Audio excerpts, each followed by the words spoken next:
Mon histoire est assez simple. Elle n'a rien d'incroyable. Pour vous, sûrement, mais pour n'importe qui d'autre... C'est vrai. Pour moi, au début, tout semblait merveilleux. Avec le recul, beaucoup moins. Mais attendez de voir les grandes choses qu'on va faire ensemble. La première fois que j'ai eu la révélation, c'était...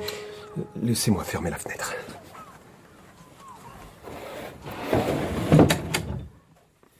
J'ai scruté son reflet dans la vitre.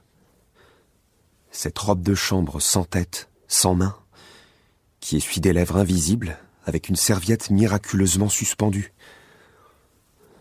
Est-ce une hallucination? À l'Institut d'optique. C'est là que tout a commencé.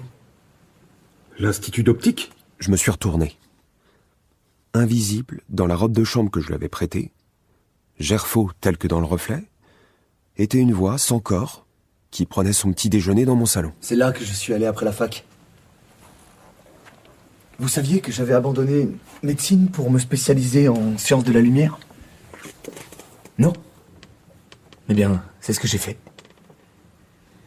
La lumière m'a toujours fasciné. Vous avez bifurqué? Oui. Je me disais, c'est à ça que je veux consacrer ma vie. Ça en vaut la peine. Vous savez comme on est, à 22 ans. Ou à tout âge. Comme si la connaissance pouvait nous satisfaire. Bref, j'ai travaillé d'arrache-pied. Je tâtonne pendant des mois. Et soudain, une évidence aveuglante. Je découvre un principe général des pigments et de la réfraction. Une formule ignorée de la physique moléculaire et qui peut se traduire dans 4 dimensions. Attendez, Gerfaut. Quelle 4e dimension? Vous ne voyez pas, hein? Bien sûr que non. C'est celle dans laquelle je me trouve. Tout est dans mes carnets.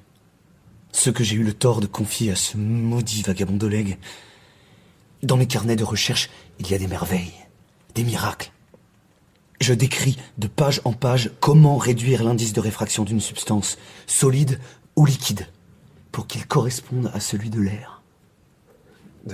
D'accord, mais je ne vois toujours pas. Votre principe peut permettre de ternir une pierre précieuse, mais de là à rendre quelqu'un invisible? Revenons aux fondamentaux, pariante. Vous permettez? Oui. Il a pris une cigarette dans le paquet posé sur la table. C'était étrange de le voir fumer.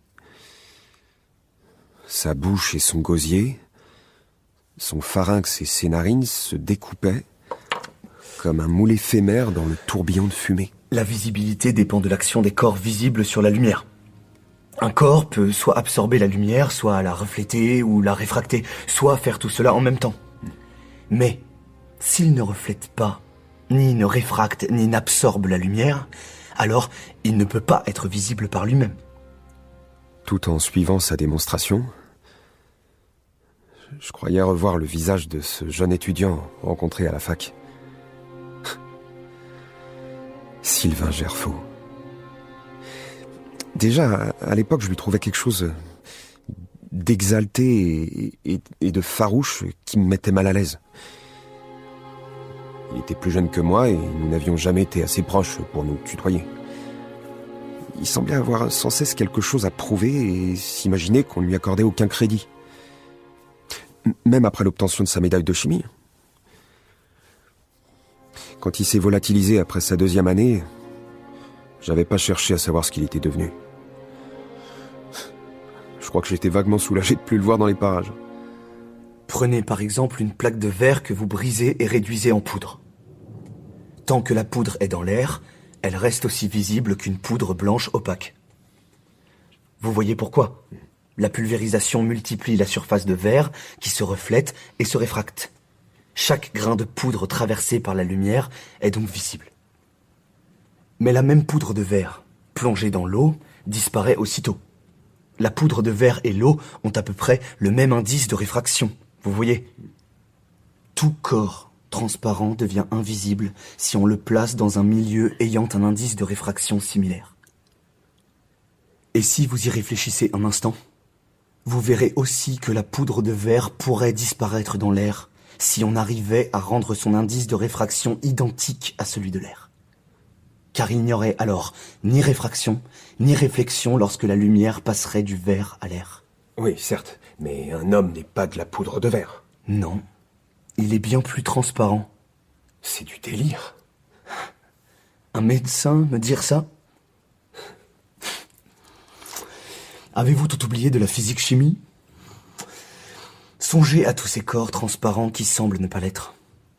Fibres de papier, de coton, de lin, fibres de laine et fibres de bois, et les os pariantes, la chair, les cheveux pariantes, les ongles et les nerfs. En vérité, le corps humain tout entier est composé de tissus transparents, incolores. Hormis le rouge de notre sang et le pigment foncé de nos cheveux. Vous avez des restes pariantes. Vous voyez maintenant? Ce qui nous rend visibles les uns aux autres tient à peu de choses. La plupart des fibres d'un être vivant ont la transparence de l'eau. Mais avant que ces idées, vos principes, deviennent une formule, vous avez bien dû les partager, non? En tester la validité avec... Qui donc? Vous en êtes où, Gerfo? Olagnier, mon directeur de thèse, était un beau salopard. Vous trouvez quelque chose? Un voleur d'idées à l'affût des trouvailles de ses étudiants. On est en droit de se demander elle donne quoi aux recherches. Il aurait signé l'article. Se serait approprié ma découverte. Alors, je m'abstenais de publier. J'avançais dans mes recherches. Ma formule était sur le point de devenir une expérience, une réalité. Je n'en touchais mot à personne, parce que je voulais que ma découverte fasse l'effet d'une bombe, qu'elle me rende célèbre d'un seul coup. Je me suis penché sur cette histoire de pigments qui me donnait du fil à retordre. Et soudain, par accident, j'ai fait une découverte en physiologie. Laquelle? Vous savez l'hémoglobine, Oui. qui donne au sang sa couleur rouge. Eh bien, on peut la rendre blanche, incolore, sans altérer aucune de ses fonctions. Mais comment? Vous avez raison de sursauter, Parian. Attendez, il est où là? Il s'est levé, non? Oui. Il s'est levé quand il a parlé de l'hémoglobine. Je veux dire, la robe de chambre s'est levée et s'est mise à parcourir la pièce avec agitation. Ouais, vous aussi, on vous entend vous lever. C'était pour le détourner de mon téléphone portable. Je l'avais posé sur une étagère près du Vidal. Le gros volume rouge. La Bible des médecins, oui. L'homme invisible fonçait droit dessus. Il n'a pas vu votre portable alors? Je crois pas. Il savait pas que vous enregistriez tout. Non. Il me faisait confiance. Plus pour longtemps. Écoutez la suite. Mais honte, je sursauterais si j'étais fou. Votre découverte sur l'hémoglobine, c'est elle qui a permis... Je revois chaque détail de cette nuit. C'était tard le soir. En journée, ces crétins d'étudiants faisaient trop de bruit, alors je travaillais parfois jusqu'à l'aube. La révélation m'est venue en un éclair. Indubitable, splendide. J'étais seul dans le laboratoire. À chaque moment crucial de mon existence, j'ai été seul. J'ai pensé, on peut rendre un animal, un tissu transparent. On peut le rendre invisible, tout entier sauf les pigments. Je pourrais être invisible. Je venais de prendre conscience de mon extraordinaire avantage. Moi, un albinos doté d'un tel pouvoir. N'est-ce pas renversant? Devenir invisible. J'ai murmuré. Y parvenir serait transcender la magie. Transcender. Devant moi se déployait, sans l'ombre d'un nuage, un horizon immense. Tout ce que l'invisibilité peut offrir à un homme. Secret, pouvoir, liberté. Je ne voyais aucun revers à la médaille. Imaginez un peu, moi, un thésard sans le sou, humilié par mes tâches de préparateur de laboratoire, astiquant des tubes à essai pour une cohorte de stagiaires boutonneux, pouvoir me métamorphoser en... ça. Vous auriez été à ma place, vous, pariante. Ou n'importe qui d'autre.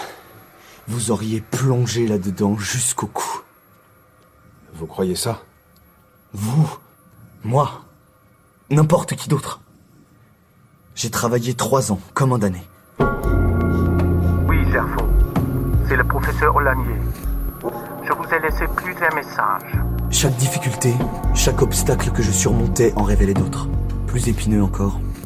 Je voulais savoir quand vous allez publier. Essais et erreurs.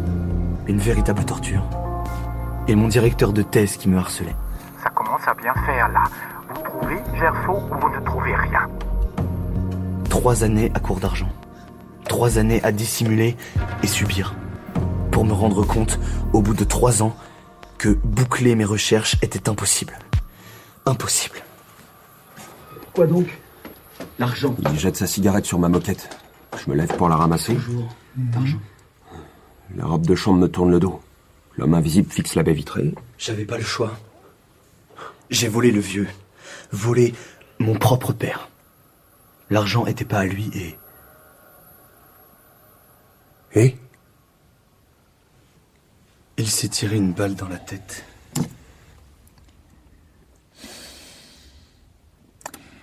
Il habitait où, son père? Yerville, dans la région de Caen. Bon, je vais contacter des collègues là-bas. Ensuite, il m'a décrit les funérailles de son père, l'état second dans lequel il a revu la maison de son Oui, c'est enfance. pas ce qui m'intéresse. Et sa petite amie de l'époque, qu'il a croisée dans la rue. Quoi, il n'était pas déjà invisible? Non, c'était quelques jours avant. Revenu par bouffée. D'autant que j'ai aperçu Élise, la fille que j'avais connue il y a 10 ans. Nos regards se sont croisés et... Sans intérêt, passons. Ça permet pourtant de le comprendre. Non mais quand est-ce qu'il décrit sa transformation? Et sa chambre, là, qu'il a incendiée? Juste après, c'est le passage le plus saisissant. On a la déposition de sa voisine, celle du propriétaire. Bon, je la recouperai avec votre enregistrement. C'était en décembre dernier. J'avais quitté l'Institut d'optique pour louer une pièce miteuse. La seule que je pouvais payer. Mon studio s'est vite rempli de matériel acheté avec l'argent de mon père. Les obstacles s'évanouissaient. Je sentais que je touchais au but. J'étais comme un homme qui sort de l'ornière et plonge sans le savoir dans une tragédie insensée. J'avais aucune raison de me méfier de lui. Il m'a présenté sa carte d'étudiant, une garantie de loyer signée par son père, un retraité en Normandie, je crois, si je me souviens bien, ouais. Je lui ai loué la chambre pour 900 € par mois, ce qui est presque donné pour le quartier. Je vous décrirai un jour le processus en détail. Tout est consigné en langage codé dans mes carnets qui sont aux mains d'Oleg. Il faudra se lancer à sa poursuite. Récupérer mes notes.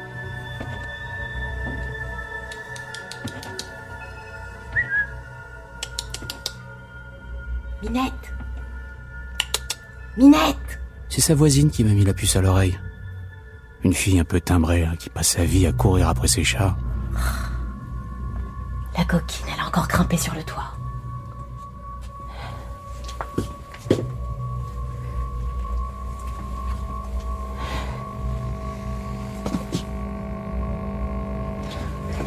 Mais qu'est-ce que c'est que ce raffut?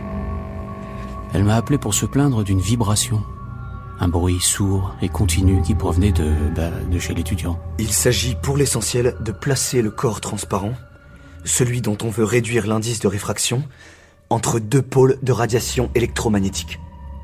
Mais rien à voir avec un miroir de Bragg ou un dipôle électrostatique. Mon procédé n'a pas encore été décrit à ce jour, mais il est plus simple que vous ne pensez. Ma première expérience s'est faite sur un ruban de laine blanche. Spectacle fascinant. Le voir papilloter sous les radiations, s'évanouir comme de la fumée, et bientôt disparaître. Vous louez à qui vous voulez, hein, moi, ça me regarde pas. Mais ce jeune homme, est-ce que vous savez d'où il vient, hein, exactement? Ce jeune albinos. J'avais réussi. Fallait que je me pince pour y croire, mais j'avais réussi. J'aurais dû me méfier quand j'ai vu thèse de doctorat sur ses papiers. Encore un qui se tourne les pouces aux frais du contribuable, si vous voyez ce que je veux dire. J'ai avancé ma main dans le vide. L'étoffe était là, aussi palpable que quand je la voyais. Je l'ai tâtée de ma main tremblante, puis jetée plus loin. J'ai mis un peu de temps à la retrouver. Un chat se tenait sur mon balcon. La fenêtre était entr'ouverte. Je l'ai attiré avec une idée derrière la tête. Attendez, vous n'allez pas me dire que... Vous l'avez quand même pas... Ce pauvre matou était affamé. Je lui ai donné du lait. Après un moment, il se sentait comme chez lui. Soumis aux radiations? Si. Mais j'ai échoué. Échoué. Sur 2 points. Les griffes. Et cette couche réfléchissante derrière la rétine. Comment dit-on déjà? Le tapetum. Tapetum, voilà. Ça ne voulait pas disparaître. Je lui avais injecté une dose suffisante pour blanchir son sang, et puis de l'opium, pour qu'il reste immobile sur le coussin entre les radiations. Ses poils, ses contours, tout avait disparu. Sauf 2 petits yeux fantômes qui continuaient de me fixer. J'ai entendu miauler. Mon chat est chez vous? J'ai endormi le chat avec du chloroforme. Et j'ai ouvert à la voisine. Celle qui ne vivait que pour ses matous. Je suis désolé, c'est pas ici. Vous êtes sûr? Elle a pu se faufiler par la fenêtre. Désolé. Elle jetait des regards circonspects par-dessus mon épaule. Les murs dénudés, mon équipement qui vibrait, et l'odeur du chloroforme qui flottait dans l'air ont dû lui sembler bizarre. Mais elle a fini par partir. Qu'est-il arrivé au chat? Il s'est réveillé avant moi cette nuit-là, et s'est échappé par les toits. Un chat invisible? Dites plutôt 2 yeux verts qui scintillent sur la chaussée. Et vous? Quand êtes-vous passé sous les rayons? Le lendemain. C'était un de ces jours ensoleillés de janvier qui ont précédé la neige. Pour me donner du tonus, j'avais pris de la strychnine. Un dangereux psychotrope.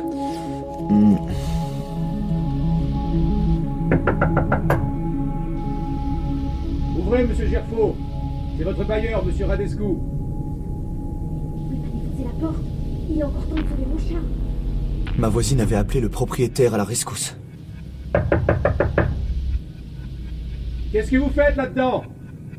Vous savez que la vivisection est interdite? Surtout la vivisection de mon chat. Je me sentais revigoré et passablement irritable. Les effets combinés de la strychnine et de la substance prise pour décolorer mon sang avaient quelque chose de... désinhibant.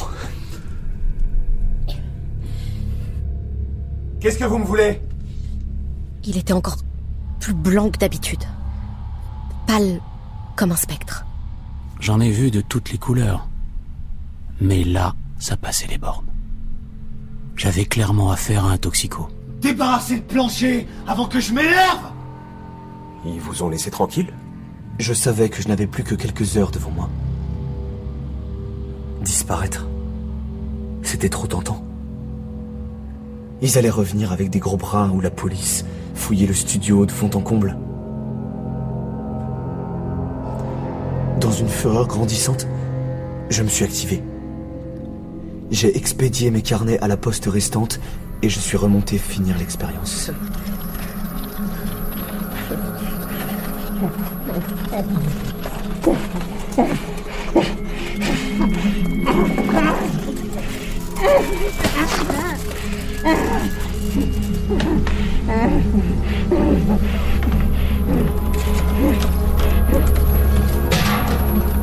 Ce fut horrible. La douleur. Je m'y attendais pas.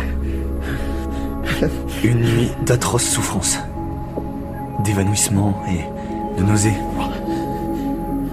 Je serrais les dents, la peau en feu, tout le corps en feu. Je comprenais pourquoi le chat avait autant braillé. Mais j'ai tenu bon. J'ai perdu connaissance et je me suis réveillé amorphe, hébété dans la pénombre. La douleur s'était évanouie. Jamais je n'oublierai ce lever du jour et l'étrange horreur de découvrir que mes mains ressemblaient à du verre translucide. Dans la clarté grandissante, je pouvais voir ma paume, mes doigts, devenir de plus en plus cristallins. Et à travers eux, l'affreux désordre de ma chambre, même quand mes paupières transparentes se fermaient. Mes os, mes artères s'amenuisèrent, disparurent, et les rameaux blanchis de mes nerfs s'estompèrent en dernier. Vacillant sur mes jambes que je ne voyais pas, me sentant faible, affamé, je me suis mis devant le miroir de la salle de bain. Je n'avais plus de visage. Plus rien. Sauf, derrière la rétine, des petites taches brumeuses. Je me suis traîné jusqu'à ma machine et j'ai relancé les dynamos pour faire disparaître ce vestige de moi-même. L'après-midi, j'ai dormi avec le drap sur les paupières pour bloquer la lumière du jour. Jusqu'à ce que... Jeune homme, ouvrez! On vous a entendu hurler toute la nuit. En cas d'overdose ou de trucs dans le genre, il y a force majeure, vous entendez? J'ai le droit de défoncer la porte et de vous envoyer la facture. En faisant le moins de bruit possible, j'ai détaché mes appareils et je les ai éparpillés pour que personne ne puisse comprendre à quoi ils servaient.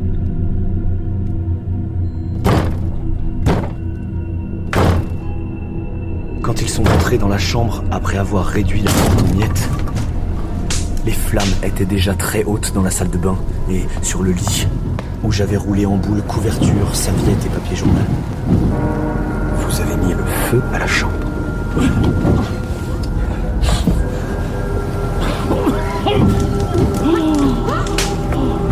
Oh l'enfer! L'enfer!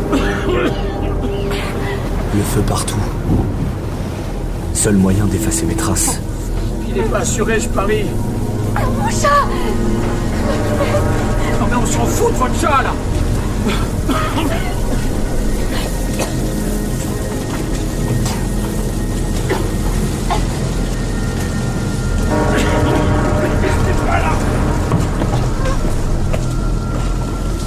En contournant la voisine et le bailleur sur le palier, je n'ai pas pu m'empêcher de leur glisser « Bye bye ». Mais ils n'ont rien entendu sous le crépitement des flammes. 2 minutes après, j'étais dans la rue, gagnant aisance et agilité à chaque pas, ivre de me savoir invisible au milieu d'une nuée d'aveugles. J'avais une envie irrésistible de m'amuser, de faire sursauter les gens, leur donner des tapes sur le dos, envoyer valser coiffes et casquettes, bref, de tirer parti de mon extraordinaire condition. Ça vous a pas suffi, là? Vous avez pas compris à quel point il était dangereux? Et pourquoi vous êtes pas sorti nous appeler quand il a raconté l'incendie? Commissaire Arnoux, mettez-vous à ma place. Son expérience avait réussi. J'étais en train d'écouter un homme en robe de chambre dans mon salon, un ancien camarade de fac qui avait réalisé l'exploit de se rendre invisible. Un criminel? Ouais. Il vous fascine ou quoi? On peut pas lui dénier un certain génie. Moi, les savants, je les comprendrai jamais. Dois-je appeler un avocat, commissaire? Non, non. Non, non. Vous avez fait ce qu'il fallait. J'ai bien essayé de m'éclipser, mais je suis revenu après m'être rendu compte que j'avais laissé mon portable dans le salon. Ici, là? Quand le spectre sonore disparaît? À peu près, je suppose. Alors pourquoi après on le voit remonter par à coup? Je sais pas, Je suis à vous dans 2 minutes. Le temps de faire bouillir l'eau.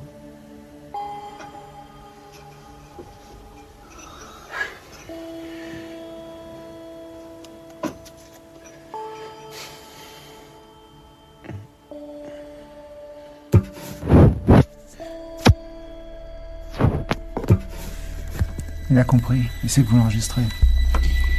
Quand je suis revenu, il n'était pas à côté de moi.